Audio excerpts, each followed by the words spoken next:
Good evening, Philippines. Today, I was looking back 10 years ago when we were rebuilding after the largest typhoon in recorded history, which happened right here in the Philippines.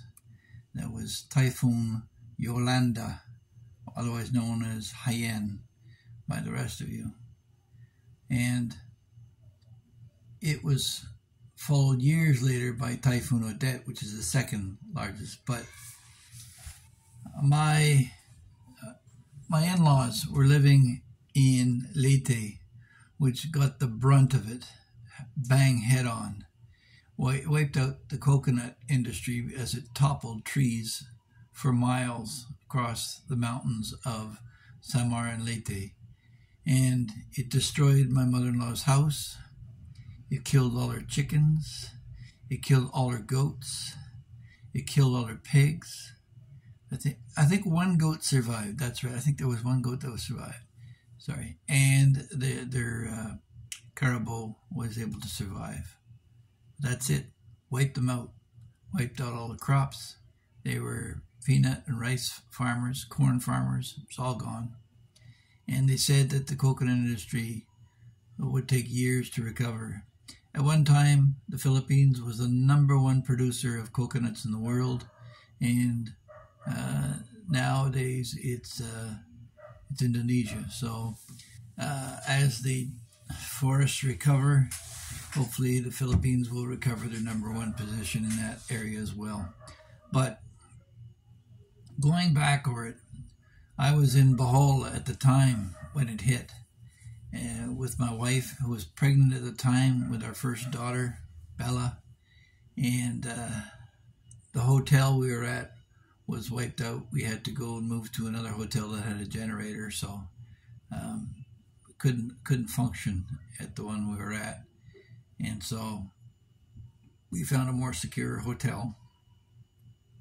And we had intended to go down and visit the beach, but despite the storm surges and turbulence, there was concern that there was over 6,000 bodies, many of them floating around in the Philippine Sea and between the islands, and we were discouraged from going down to the beaches for fear that we might encounter something like that.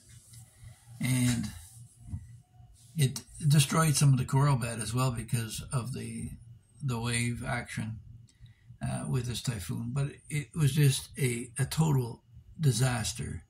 The thumbnail you'll see, that's my mother-in-law's kitchen right after the typhoon. She was knocked out, unconscious, and recovered. Fortunately, her and her husband, my father-in-law, survived, but they moved to Cebu after that, only to find out a few years later that Odette would hit as well, the second strongest. So, yeah, I've said it over and over again, the Philippine people are amazingly tough.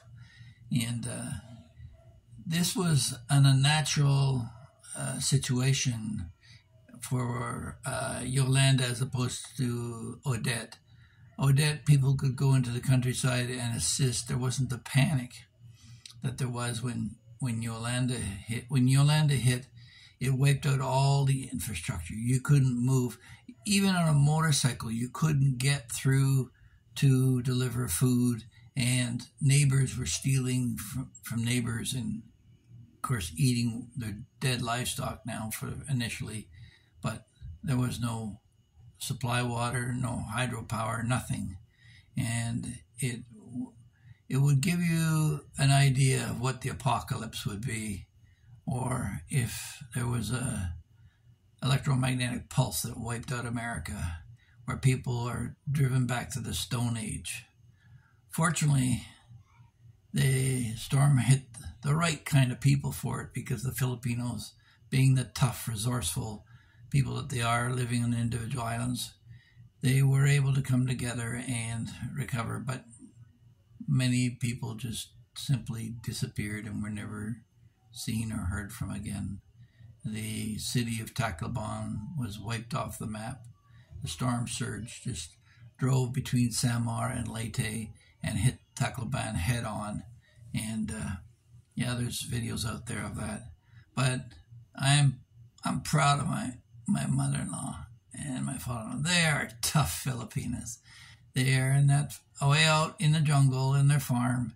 No resources. They, on a good day, they go down to the river to pick water from the well, but everything was wiped out, and they had to rely on the rice reserves that they had.